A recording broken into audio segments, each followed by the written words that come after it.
Hey, hello everyone. Let's see, we've got some people joining us already. Okay, good evening. Wonderful. Good evening.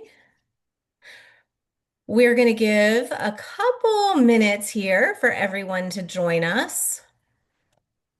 Yeah, I think we've got 7 o'clock. How about we start at 7:01, Melissa? Sounds good. 7:01, we'll get it started. Yeah.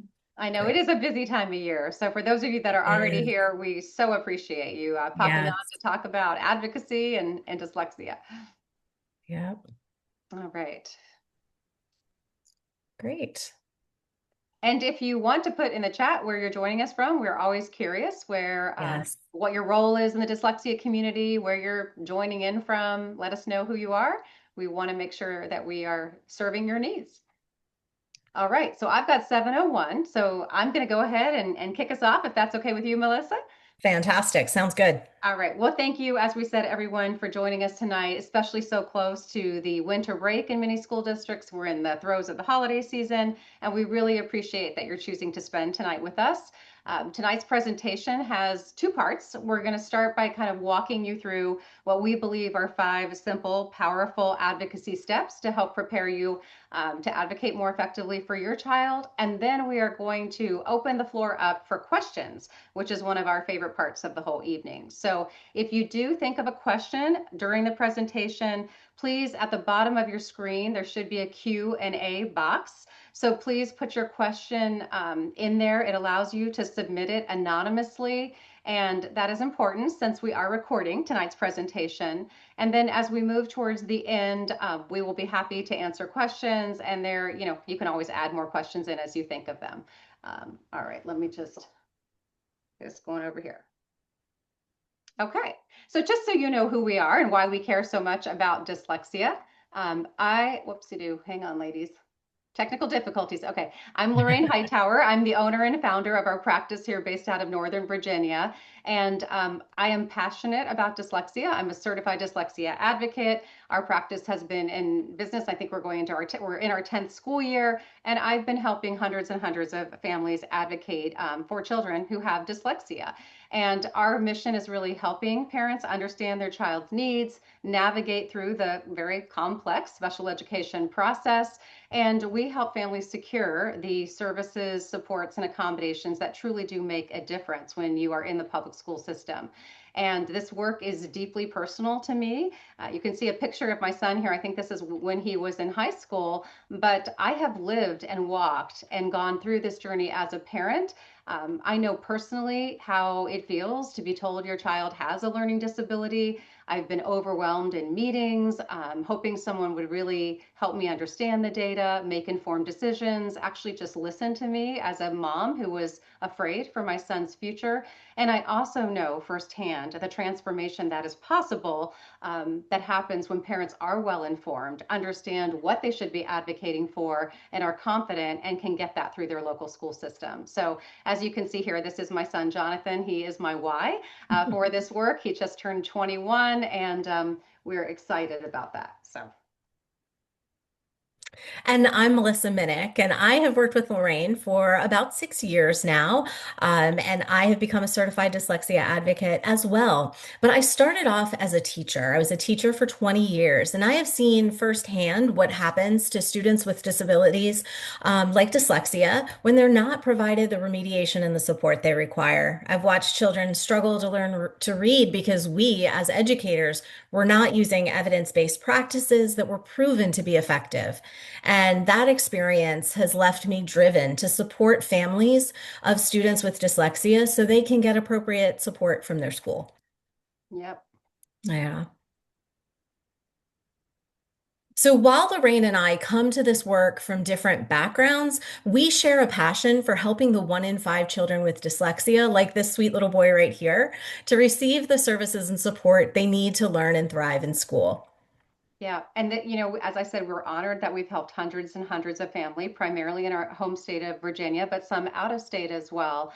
And there is nothing more rewarding than serving a student like this young man who I remember the panic that his parents felt when they didn't know why he couldn't learn to read, write, or, spell. And here in this picture, this is a smile after he took a word study test and nailed it. So good for him. Yes. And so with this wealth of experience and, kind of boots on the ground advocacy, we know that advocacy isn't simply just attending meetings or reading some of these school documents. Often for parents, this is a personal and it's an emotional journey, and it can leave you kind of feeling, overwhelmed, unsure, stretched thin, and I'm going to say honestly scared because I Yeah. used to spend a lot of late nights researching things online and trying to put it together. Yeah, and so we've learned that preparation is the key to success. Preparation brings clarity, it brings peace of mind. So to help you prepare, we've developed 5 steps that you can take to ensure that you're ready to advocate with purpose and direction. Mhm. And so these 5 steps are kind of, they form the foundation of effective advocacy, in our opinion. And each one's going to help you prepare in a different way. And then together, they actually create a roadmap that we recommend that parents use so they can confidently navigate through school meetings and decisions. And we're going to break these down for you. So, step one, preparation, begins with organization. We suggest parents create binders with sections to organize all the information that they receive from school in one place chronologically. So, for those of you who are digitally minded, you can Yep. create a folder with subfolders for all of your dated school documentation. And, we use the same organization system here in our practice. Mhm. And we keep chronological files, some paper and some digital, in order so that every draft and every iteration of their IEP is together in one section, chronologically ordered. And then in another section, we store all private and district evaluations. We use another section or another folder to keep all the progress data, the testing results, the map testing, the iReady, quarterly progress reports, classroom assessments, report cards, quarterly progress reports. And then finally, we also hold on to all communications that come from the school in another folder. And that Mhm. includes teacher emails, note from a conference, a phone call, or meeting summaries. Because I know Lorraine and I like to say often that if it isn't in writing, it didn't happen. So if you're having a quick chat with a teacher in the hallway, follow Mhm. that up with an email, get that in writing, and then stick it in your folder or your binder section. Yeah, absolutely. It's so important because it is true. If you don't have something in writing, you can't really refer back to it, and you don't have a date and a timestamp to know, when there was outreach or what the response was. So Yeah. step two is the most time-consuming step, but it really is, in my opinion, one of the most important steps that parents ought to take. Effective advocacy really does rely on data. And when we say data, there's informal and formal data. We're not going to spend a lot of time breaking down every little piece of data, but you can see on the slide there, we give some examples. And so we want parents to dedicate some time to actually look deeply at this information that they are receiving from the schools and to ensure that they understand what it all means. You know, too often we hear from families that they tell us, we get these progress reports and it includes just a code or a number, or it might just say sufficient progress across the board for all of their child's IEP goals. But there's really no hard data, scores, work samples to back this claim up. And in some school districts, I will tell you, they're actually changing the way they report progress. So it's even more vague for parents. And as equal members of the IEP team, parents should feel very comfortable asking for more data or an explanation of what the data means. Like maybe there's an interpretation guide or a key that goes along to tell you what that number actually stands for. So progress reports are not the only data that parents can receive or should receive from their school team. And they are often, as we say, difficult to understand. So some teams will provide test results without this interpretation guide or a benchmark. And if this does happen to you, I know it's time consuming, right? A lot of parents are like, okay, that's interesting. I can't really tell what that means. And they just set it aside. But when you're reviewing your child's progress, if you really don't understand clearly how close they are to meeting the expectation, whether that's a grade level expectation or an IEP goal expectation, reach out to your team, ask them to provide you with clarification because you really want to be confident as you walk into that next meeting that you understand, are they on track, off track, how much off track, and compared to what? Yeah, and so in addition to looking at how your child compares with age and grade level norms, you also want to be looking for trends. So one way to look for trends is to look for progress over time. Has your child improved or declined on a test over the past few testing periods? Has their goal progress continued or has it kind of stagnated? Another way to look for trends is to look for multiple points to support that your child has strengths or needs in a particular area. So let me give you an example. So if you want the team to recognize that your child is struggling with decoding, then you're going to want to compile a group of data points, perhaps one from an evaluation, one from a recent literacy screener or assessment, a report card, and maybe even an audio of your child reading. And Hmm. then you have multiple data points to support your concern. So these trends can lead you to draw conclusions about your own child's needs. So, for instance, my child has difficulty decoding words, or my child has a strength in math. Because it's Hmm. not always necessarily looking for where the problem is. Sometimes it's looking to see where's the strength and where do we Hmm. need to make really Exactly. focus on enrichment as well. So document these conclusions and the data that you pulled together to support them. Write down every conclusion and every trend that you find because you're going to use this information a little bit later when you prepare to meet with the team. Mm-hmm. Yeah, that's great, Melissa. Thank you. And Yeah. now that we've kind of talked about how we want parents to really take the time to look at this progress, we also want you to reflect on what is working and what is not working. And this sounds so simple, but it's a little bit more timely than that. So you're going to want to think about what is actually happening in your child's classroom day to day. And many parents tell us, I have no idea. And it's perfectly okay to reach out and ask. Ask the case manager, ask the teacher. Are certain strategies, like is the teacher actually pre-teaching your child content vocabulary, or are they in a small group reviewing background information in advance before they, listen to an instructional lesson? Or maybe you notice that these strategies are helping your child, but they're kind of hit or miss. They're not being implemented consistently. So you're really going to want to think about and ask if the strategies that are helping your child, are they captured in the IEP somewhere? And if something is working, you don't want to, like, we have a family that we're helping right now, and they're saying, oh, this teacher's amazing, and all of these accommodations are embedded in the classroom. But the parents are well engaged and informed enough to know whatever that teacher's doing that's working, all of that has to get in the IEP document because next year's teacher may not run the classroom that way, may not embed all of those accommodations. So, ask yourself, what does my child's specialized instruction look like? And again, if you don't know, many of these school districts just use service grids. Some say reading, writing, specialized services, learning disability services. Ask, what is this instruction? How is it being broken down? Do you believe they're receiving appropriate evidence-based instruction that's really going to help them meet their IEP goals? Or are you able to see in the data that you're reviewing that there's gaps, like Melissa said, in certain areas, and you don't see instruction in the IEP linked to help improve, in a way that's showing you that that's working. Yeah, and to add on to what you said about accommodations, Lorraine, another thing for parents to consider is, are there some accommodations that the student requires, again, that aren't captured in the IEP? Or another thing that we see often with especially children who are getting a little bit older, they have accommodations, but they don't really want to use them because they're feeling Right. stigmatized. And so then that becomes a conversation that you really want to have with the team because you've got to brainstorm some creative solutions for how they can access those accommodations in a way that's not socially stigmatizing for them. And then here's the key, write that into the IEP.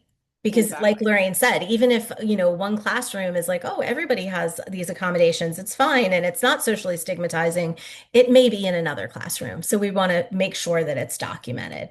And And all of this reflection just prepares you to enter meetings with insight into what your child needs to succeed. yep, absolutely. So step 4 is really putting it all together, right? Preparing your questions and your concerns. It's a time that we want parents to gather all of the conclusions that you've made about your child's strengths and needs and pair it with the supporting data because that's the key piece. I often say when I'm talking with parents, you can go in and tell the school team what you think. But if you don't have the data to support your concerns, they really view it just as your opinion. So it's a very different situation when you pair your concerns with supporting data. And we really want to encourage parents to write all of your reflections, as we just talked about, down. So you're like, I know that this is happening in the classroom. I believe this is helping my child. I have concerns about this. Write all of your questions about the data as you've been reviewing it. What questions you might have about specialized instruction, where it's being delivered, the service hours, how is it helping with the goals, what are the accommodations, anything that comes top of mind. Having all of your questions, concerns, compiled data to align with your concerns is going to have everything in one place and really ensure that when you're in front of your school team, as we said, you feel confident and you can speak to your child's strengths and needs and start kind of requiring that they address those. And, parents tell us that one of the biggest challenges they face in IEP meetings is feeling rushed during the meeting. Right. So here we are telling you, gather Yes. all this data, write all these reflections. And, I can almost like hear a parent saying, but they're never going to listen to all that. Right. Right. And so we understand that like the most a team usually provides at one sitting is it like an hour, maybe an hour and a half for an IEP meeting. And that's likely not enough to discuss all that you've prepared in steps 1 through 3. But rest assured that you do not have to try to fit everything into the 1 hour that they've allotted for you. You can Mhm. always ask the team to reconvene and continue that discussion. We find, that we can continue meetings for, what would you say, Lorraine? 3, 4 meetings sometimes, If whatever we it have to. I takes. mean, that's not ideal, but just Yeah. to interject, sometimes when you're asking for more data from the school team, you have to give them time to create it and get it back to you. So yes. Yeah, so it can take time. And so, you need to give yourself that understanding that it might take time. It might take multiple meetings. Mhm. But you've got everything that you need already compiled and you're ready to go. And just to add on to that, we always recommend that parents never sign an IEP before all their questions and concerns have been Right. addressed. Yeah. Yes. Yeah, and for our families that are in Virginia, there's ways to sign in partial agreement. Again, I don't want to go too far down the rabbit hole on that, but just again, know that you have options as parents. Yeah. Okay. So, you obviously, as I said, I don't want to spend time talking about what is a partial agreement and all of that. But what we want you to know is you don't have to figure all this out on your own. Right. Advocacy professionals like us, we do provide direct hands-on support. We represent families at school meetings. We do complimentary discovery calls. We do trainings like this. We're really here serving the community to try to relieve the burden that many parents feel of trying to all of a sudden become an expert in dyslexia and special education regulations or advocacy. Because while, parents are trying to navigate their own emotions about finding out they have a child who maybe learns differently, sometimes hearing the word disability is hard for parents, right? We view it as a difference, but the laws view it as a disability. So just kind of accepting that and becoming comfortable with that process is a big part of it. And then as parents tell us every day, we just don't know what we don't know. So yeah. Yeah. Yeah, and seeking support can look different for everybody. Of course, we, feel strongly about our advocacy support, but there's also support through educational resources like these webinars that can be helpful. I also want to share that we are featuring a free holiday gift for our Yes. community. It's an IEP empowerment guide, and it's Mhm. an audio training course with downloadable resources, and it helps you understand each part of your child's IEP so that you can make sure your child's IEP is strong and effective. So you can just visit our website at lorrainehightower.com. It's a free download and it is right at the very top of the homepage. Yeah. And in just a second, we're on step 5. We're going to get to your questions. So I hope people are putting questions in our Q&A, Yes, Melissa. I But hope so. community support is really critically important. I will say that as a parent, I found that my initial involvement in the grassroots movement of Decoding Dyslexia Virginia really provided some of that parent assurance, community support information that I was desperately seeking to find, and spending time with other parents who are facing similar struggles, because it can be challenging when you have kids who are not, although normal, I don't know what's normal anymore, but it can just be hard. And it does take a community for you to feel, I think, for us to feel supported and not alone. So support can be the one thing that you might be missing as you're trying to advocate for your child. And we do just want to, obviously let you know that there are these groups, these resources, in addition to us, that are out there. Because we find from parents that that gives them so much peace of mind when they realize they're not alone, their child can be helped, you can close these gaps, there is a way. And that is one of the best gifts that you can honestly give yourself this holiday season as you look to the new year and think about what is possible. That peace of mind is something that our clients speak to again and again. Liz here describes how she used to feel guilty for agreeing to Yeah, IEPs. Yeah, you remember I you do. remember her Yeah. saying that. Yeah, sure. Yeah, she always felt guilty because she's agreeing to IEPs that weren't right for her son. But as Lorraine said, she just didn't know what she didn't know. And now with her help, she knows that she has a dyslexia and special education expert in her corner to make sure that Mhm. her son is getting the education he requires and deserves. Our Yeah. clients know that finding the right support can make all the difference in how you sleep at night. Yes, it's funny because when I first started doing parent calls, I used to call them "What keeps you up at night, Melissa?" And because Yeah, that was my I experience, remember. that's the experience for a lot of parents. Yep. So, as we say, we're going through these quickly because we want to get to your questions. But when these 5 steps come together, organization, really, a parent is organizing their papers, doing a comprehensive progress review, reflecting on classroom services, getting all of their questions outlined, and really finding the right level of support that they might need, whether that's someone helping them or community or resources. Advocacy becomes a whole lot clearer and a lot more predictable. And what I know that I have found personally, our clients have found, is preparation is the key. Preparation is 90% of getting the outcome that you want in these IEP meetings, eligibility meetings, school meetings. And it can turn uncertainty into real direction and real results. Yeah, and we can say from our own experience as well, the preparation that we put in Mm, as professionals preparing helps us get the results that we that's do as right. well. Yeah. Yep. Okay, so to build momentum, we say choose step one. Start Yep. with organization and begin this week. Start putting, I know it's a busy time, but still, Yeah. I was um, like, really, Melissa, this this week, week, maybe? as soon as possible. Yeah. Start pulling all of your documents together and organizing them chronologically. And I mean, start small, maybe even Yeah. just organizing one section at a time. And then as you become more organized, you're going to feel more motivated, more prepared, and then you can move through the other 4 steps. Yeah. But most importantly, start now. Because time is precious and your child cannot wait for the services and support they need to close their achievement gaps. Yeah, it's really true. Yep. Yeah. So, again, I want to say, if you have questions, and we're going to try to get to as many as we have tonight, but if there's something on your mind, we're not able to answer your question, and you feel like you do want to talk it through with a trusted expert in the field of dyslexia, we do offer complimentary discovery calls. I wanted to put this QR code up here so you can grab it. We do these year round. They're not like time sensitive.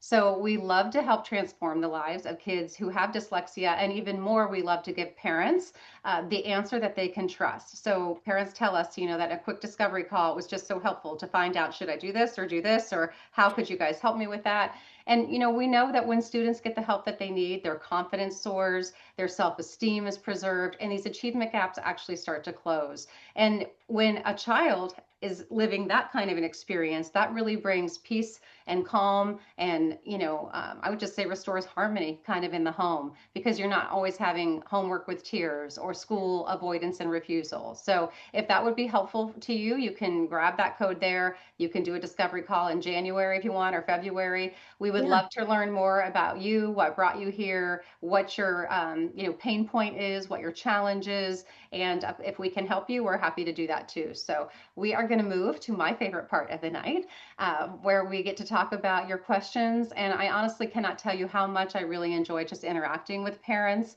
I remember it, even though my son is 21. I remember it like it was yesterday. And so I really hope you will give us the chance to help you tonight. Ask your questions. I'll gladly answer them. Melissa will answer what she, feels strongly about from her background as a teacher.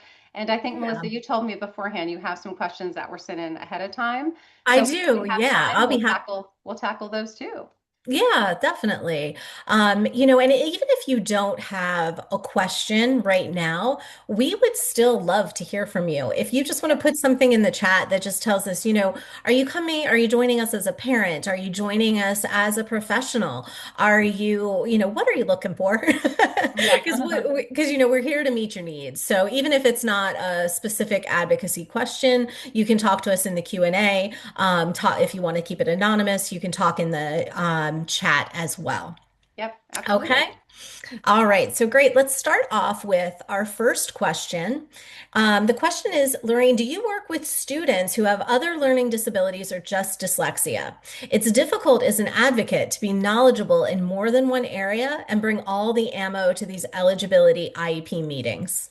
Yes. Well, first of all, I want to say I couldn't agree with you more. I Yeah. think that professional advocates should specialize in a particular area of disability because that is how I find you can know more about that classification and you have more tactical, practical experience trying to put those plans together. So the short answer is all of the students that we work with either have dyslexia or are highly suspected of having dyslexia. That said, about 35% also have the other health impairment of ADHD. Many of our younger students start off with a speech language disability classification that also shows emerging signs of dyslexia sometimes.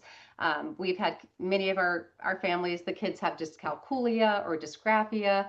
And unfortunately, while I wish it wasn't the case, we're seeing more and more young students have generalized anxiety disorders. So Yeah. those are kind of the profile of students that we serve. What we are careful not to do, even though we've been asked to do it, is to advocate, for students who have an autism spectrum disorder or they have low intelligence. And again, this is not that we don't want to help these kids. We absolutely would love to help every child, but we don't specialize in those areas of classification, or we don't always know the adverse impact that children with that profile may have in the school setting. So I believe professional advocates should really pick an area of interest and go as deep as they can in their training and their specialization so that they're really able to get desired outcomes for families. So I hope that answered the question. Yep. Great. Excellent. So we have a question that was sent in. Sure. And so this person didn't have the benefit of seeing the presentation Oh, ahead of absolutely. time, but she says, I've been asking the school for more support for years, but they keep saying my child is, quote, making adequate progress. How do I Mm-hmm. know if that's actually true? That is a really good question, actually, Yeah. because one of the trends that I'm seeing and many school districts is an over reliance on RTI, response to intervention, through the MTSS model, which stands for multi-tiered systems of support. And so if, in this case, I think you said this mom's been trying to advocate and ask the school for support for years. They're saying the child's making adequate progress, but this is what we were talking about, adequate progress compared to what? So Mhm. you really want to, through your questioning and your preparation, peel back the layers with a school team and say, well, how are you determining that my child is making adequate progress? Is that grade level progress? Is that progress compared to where they were at the beginning of the year and now it's the end of the year? So progress compared to self. And the best way to know if your child's actually making meaningful progress is if you don't have an evaluation, to get an evaluation or to do some skill assessments on their areas of need, like whether that's decoding or spelling or fluency. There's targeted skill assessments that can be done. And like we said with evaluations, you're starting to compare your child to same age and grade level peers. And that's going to show you, are they making adequate progress? Are they closing the gap? Because as I said, I'm really concerned with the number of school districts that are falsely relying for kids who should be identified and should be supported differently on the MTSS model. Not saying it doesn't work for some kids. It's great for some kids as an early, preventative move to provide some kind of instruction, but not for kids who require specially designed instruction because they have a disability. Yeah. And I think we're seeing a little bit more of that support in the general education classroom, really teams wanting to go in that direction because we have these new um, English language arts curriculums in the general ed setting. You want to talk a little bit a little bit Sure. about that and tie that in too? Yeah, well, again, I have to say, classify this by saying this is in our home state of Virginia, and Hmm. we about a year ago, maybe it's like maybe a little bit longer, we passed a Virginia literacy law, which many advocates in other states are think is amazing, and it is amazing because it changed the English language arts curriculums in our elementary schools, and it's actually expanding into the middle schools. And part of that literacy law says that school teams need to identify struggling readers. There's a parent notification piece to it, and they actually have to respond and do a certain level of intervention if students aren't making progress. So what Melissa is talking about is that these mostly I'm going to focus on elementary schools for right now. They've changed their English language arts curriculum. It is based on the science of reading, which does sound very good, but it is still tier one on the multi-tier systems of support. It is a general education curriculum.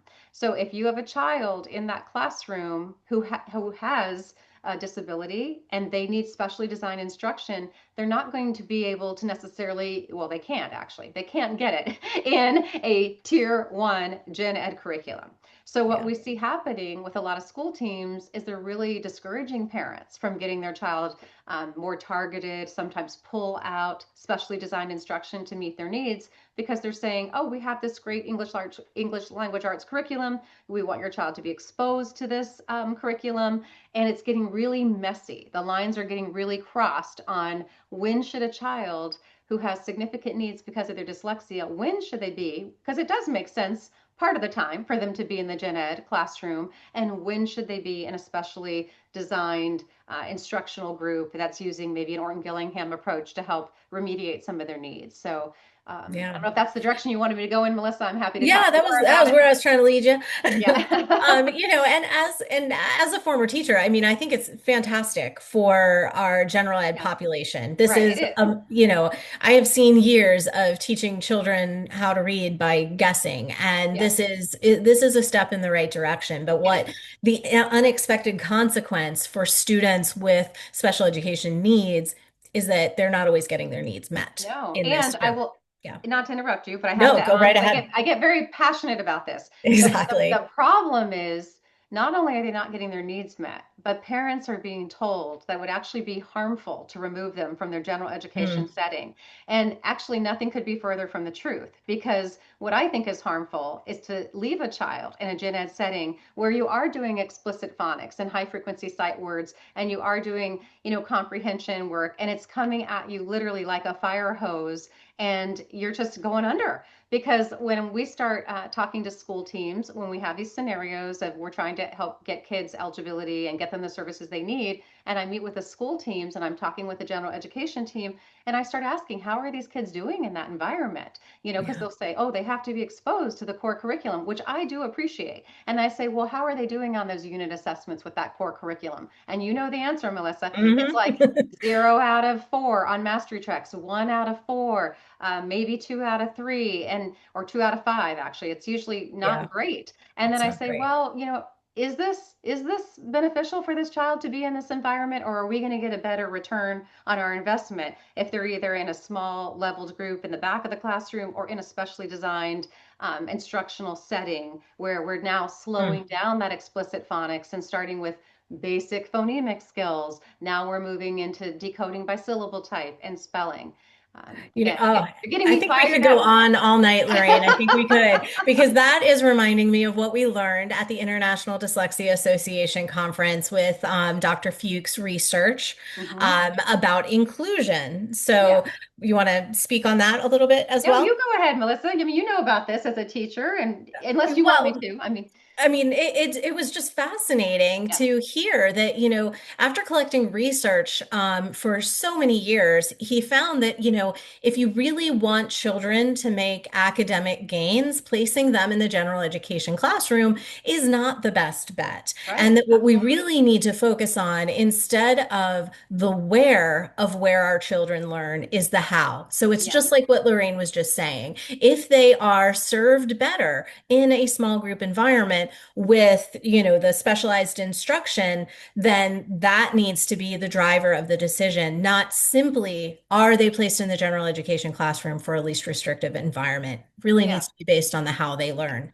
And I want to just say for parents who are here tonight and those watching the replay, if you have been told, oh, we got to worry about least restrictive environment. We don't want to pull them out of the general education setting. You don't want to do that.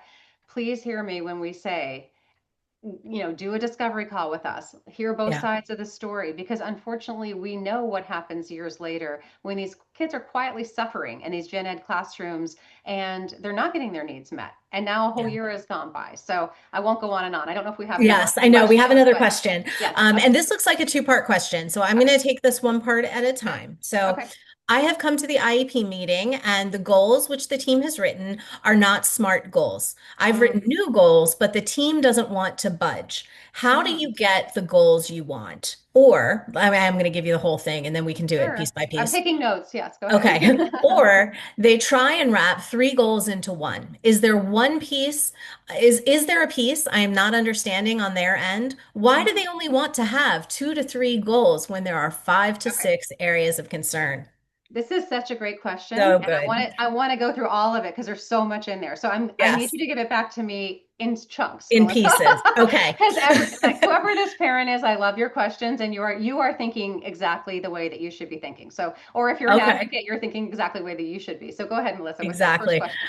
Okay, so she says, I've come to the meeting and the goals which the team has written are not SMART. So maybe you Okay. could take a second and talk about Yes. SMART Yes. And I think I goals. heard you say that this parent is saying the goals are already written. So on the one hand, it is appropriate for a school team if they've used all of their present level of performance or their data, they are supposed to propose goals that meet your child's needs.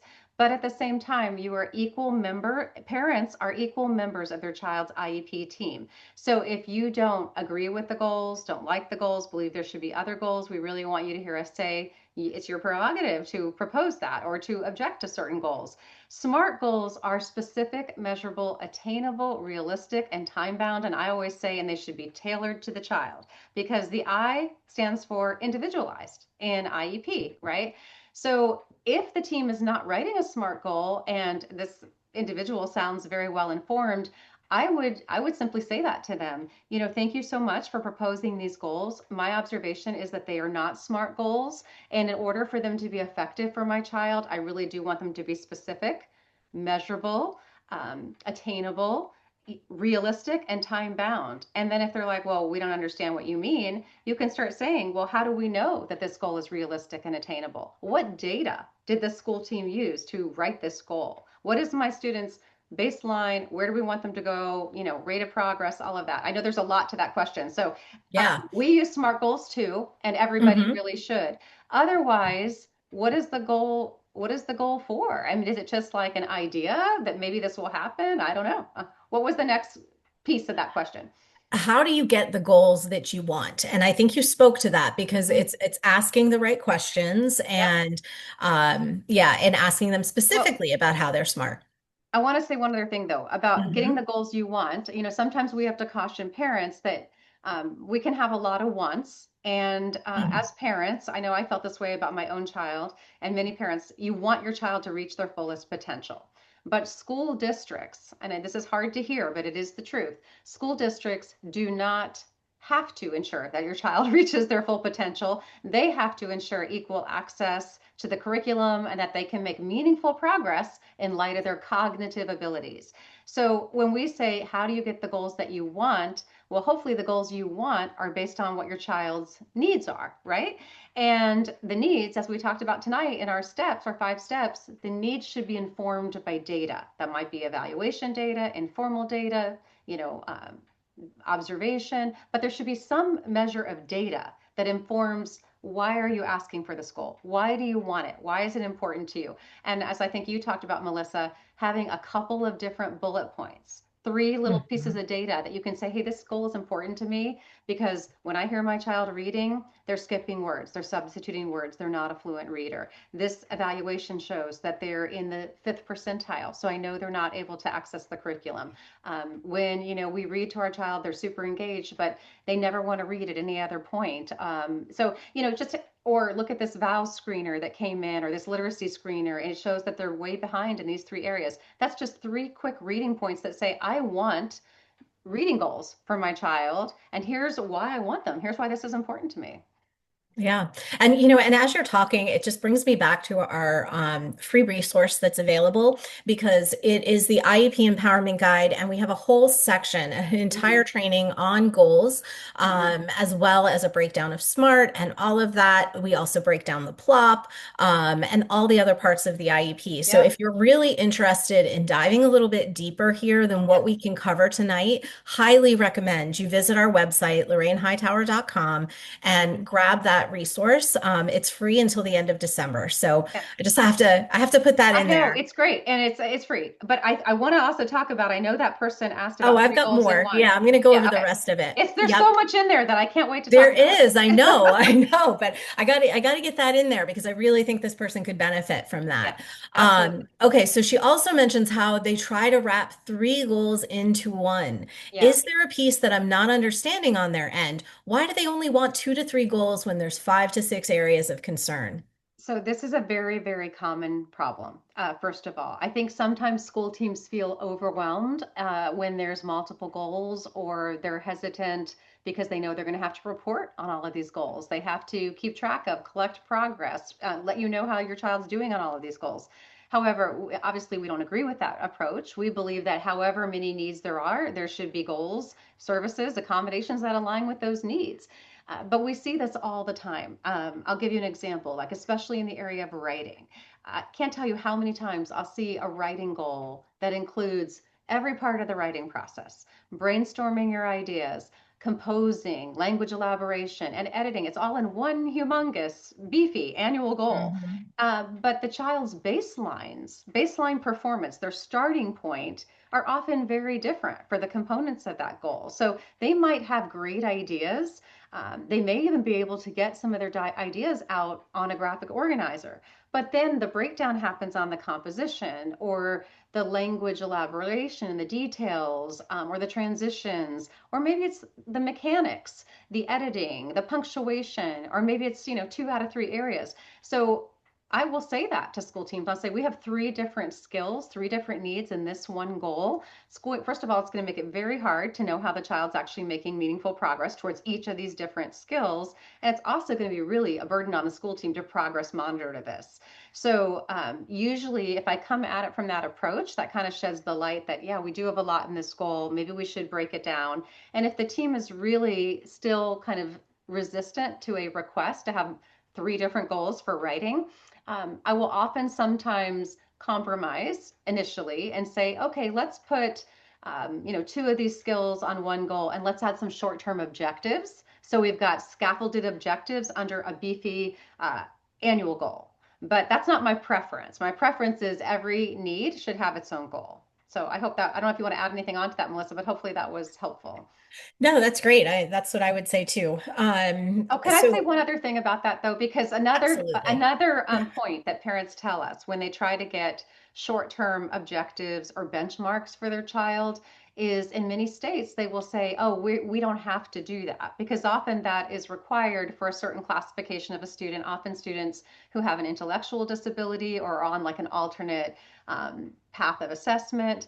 But just because they don't have to do it for a child who has a specific learning disability doesn't mean they can't do it. And so again, this is, something that we do all the time. If it's a very like with fluency, think of fluency for example. We might want to have a very ambitious annual fluency goal for the end of that IEP, but we definitely need short-term objectives. They may be built on controlled text and then, closer to this grade level of a passage, and then maybe it's moving in the direction of an annual goal with a higher fluency expectation. So that's just an example of how you can have a very ambitious goal, but you can still stair step it with scaffolded support and progress in that direction.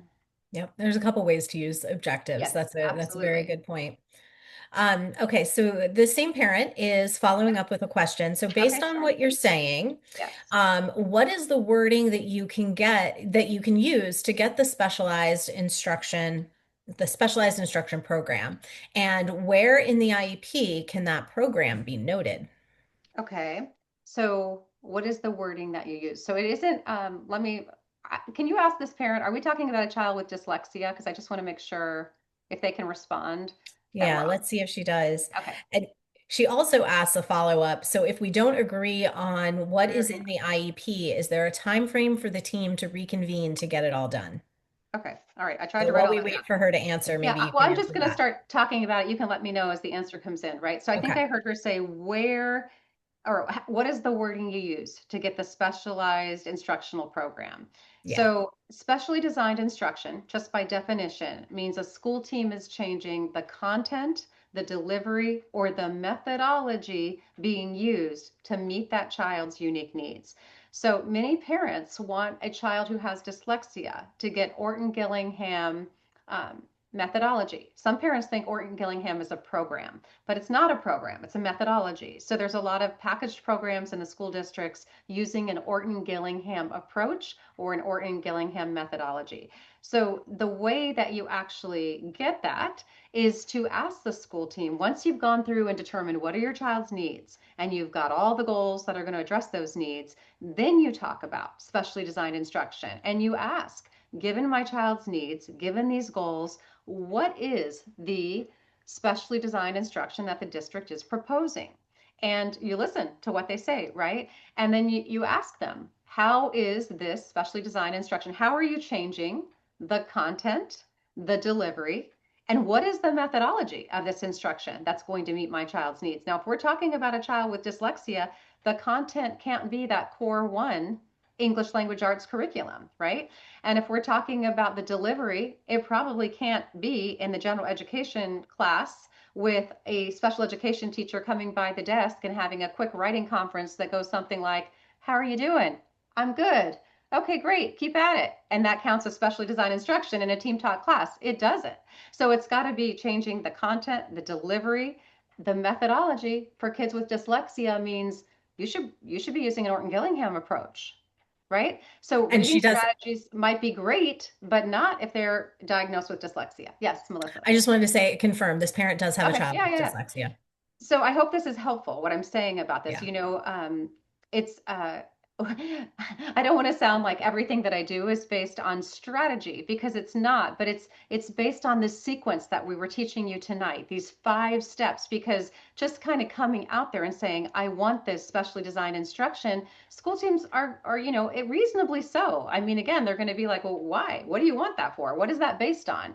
But when you follow the steps that we've outlined and you kind of organize yourself and you get the data and you have these examples and you go through that process, right? Of needs, these are the needs, these are the goals, then asking how are you going to meet that need, and then not forgetting that you are an equal member of your child's IEP. Okay, so if you don't believe in what they're proposing for specially designed instruction in a respectful and professional way, it's perfectly fine to say, I don't understand how that's going to meet their need. How is a reading strategies class that's based on comprehension going to address my child's phonemic awareness, decoding, encoding, spelling needs? Like, I'm just not seeing it, and can you show me the research for that program or that approach that's going to ensure that my child's gaps are closing?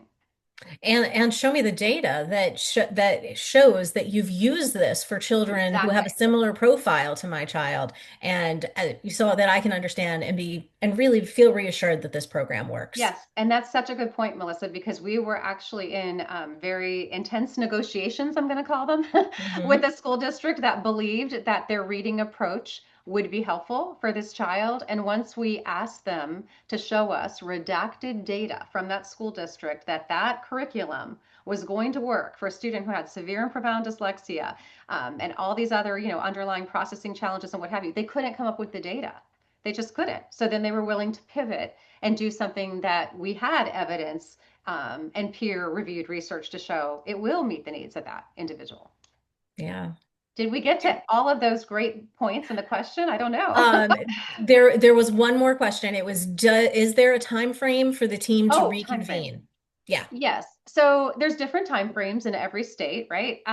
For certain parts of the special education process. So again, I don't know who's going to listen to the replay or who's here tonight. So I feel the need to say never wait. Never wait because the timelines are very long. So when a parent just refers for eligibility or suspected disability, there's a timeline for that. Then there's like another month that if their child's found eligible in most states, it's a month. Sometimes it can even be a month and a half that they propose an IEP. Where things get a little bit looser is there a timeline by which they must reconvene? And often the precedent in terms of due process cases and what have you within a reasonable amount of time. So there can't be an unnecessary delay in reconvening the IEP team. But again, you have to check your state regs. You have to look at by when these decisions have to be made. In Virginia, once a child has been found eligible under IDEA, Individuals with Disabilities Education Act, the team has to propose a draft IEP within 30 business days, not calendar days. When they're doing an evaluation, they have 65 calendar days to get that done. So, though there are very formal drumbeats and dates that have to happen, but then as you're working through some of these areas of disagreement, it gets a little bit more into a gray area. So we always recommend that parents don't leave an IEP meeting without letting the team know you want to reconvene. I just went to a meeting earlier this week where the special education supervisor said, well, I have no idea when we're going to get back together.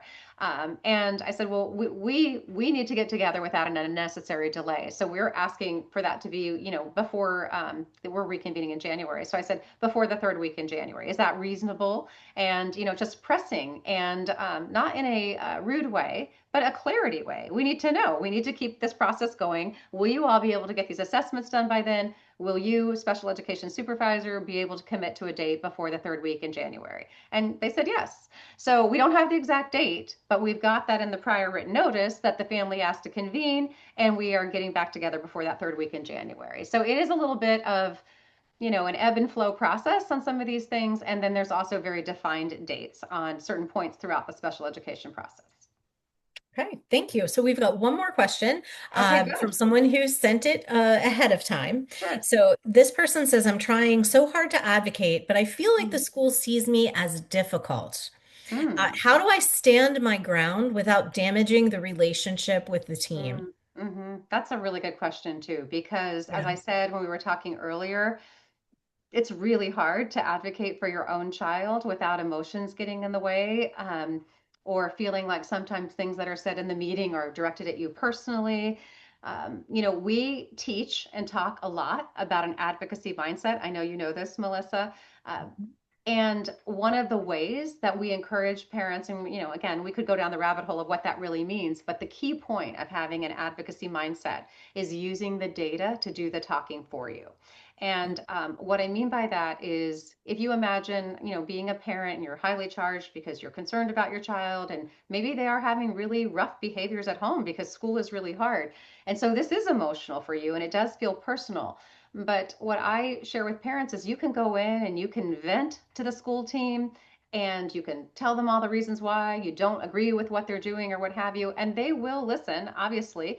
I do believe most school members want to do the right thing and care about kids, but if you don't have the data to back up your questions, if you don't have something to inform why you believe the needs are what they are and why you're asking for the goals you're asking for, school teams are just going to kind of push that box of tissues your way and let you sit there and vent. But if you come in prepared with an advocacy mindset that is, I'm going to come in, I'm going to ask a lot of questions. I'm going to ask exploratory questions like, I'm really Mhm. curious. What does that instruction look like when my child's in the general education classroom? And then do they go to a pullout and who do they work with? And are you using a specific curriculum for that instruction? How many kids are in the group? Oh, okay. Is this, an Orton Gillingham methodology? And do you have a scope and sequence that you're teaching, or how do you decide what the lessons are going to be? I mean, you can just ask all of these open-ended questions rather than sitting there wondering or blaming or having, high emotions. And you're going to learn a lot about, as we said, what's working or not, what's not working. And it's also going to let the school team know that, you respect what they're trying to do, even if you have questions about it. And when parents show up with the data, it literally does change the conversation because it conveys to the school team that you've taken the time to read everything that they've been sending home, all of their information, and your needs or your questions are not just founded in opinion; they're grounded in something. So parents do find that they're treated a little bit differently in a much more positively and productive way. Yeah. Yeah. And if you're interested in more information on that, that is Yeah. part of the IEP Empowerment Guide. I know I'm Yes, pushing it hard, but you I are, just feel Melissa. like it is such a tool. And these questions that we're getting, I'm continually hearing like, Yes, oh, you're we right. cover that in the Empowerment Guide. So maybe that would be a good tool. Just have Yes. to share. And the other way, Melissa, I would love for you to tell people how, as I know you said it earlier, stay in our community, engage with us, Hmm. but we are right now planning for 2026. And Yes. while, I'm extremely busy working and doing for our clients, as Melissa does too during the day, we are also, as a fun project for us, we are planning to do a webinar every month, whether it's a teaching or answering your questions. And we would really love to know, what do you want us to talk about? Yeah. I've just been wanting to do something on eligibility for years now, so we're going to do that in Yeah. 2026. Mark your calendar. Yes. But what is the best way for people, Melissa, to let you know, as our, director of education, you wear that hat as well. How can people tell you what they're interested in?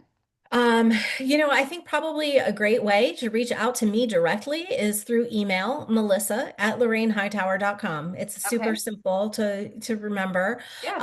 But if you're here and you're thinking about this right now and you have something, throw it in the chat, throw it in the Yes. Q&A. Yes. And we will grab that data, that information from you now. And also that discovery call that way we can have a conversation about Mhm. what you're interested in learning, where you need help, and how we can help you. And that help might be a resource, but then it might be hands-on advocacy services. It really depends on what you need, and we want to meet you where you are. So Yes. whether that be through an email at melissa@lorrainehightower.com or a discovery call, we would love to, talk to you. So we Yeah, just got a absolutely. question. Thank you for responding. It says, can you tell me more about the Dyslexia Advocacy Advantage Premier Circle? Absolutely, I would Yeah. love to. Yeah. So this is our place to have parents learn Lorraine's signature framework for creating a plan for a student with dyslexia. So what it is it allows you to watch webinars to learn as we break down and dive deeper into every part of gathering data, understanding and interpreting data.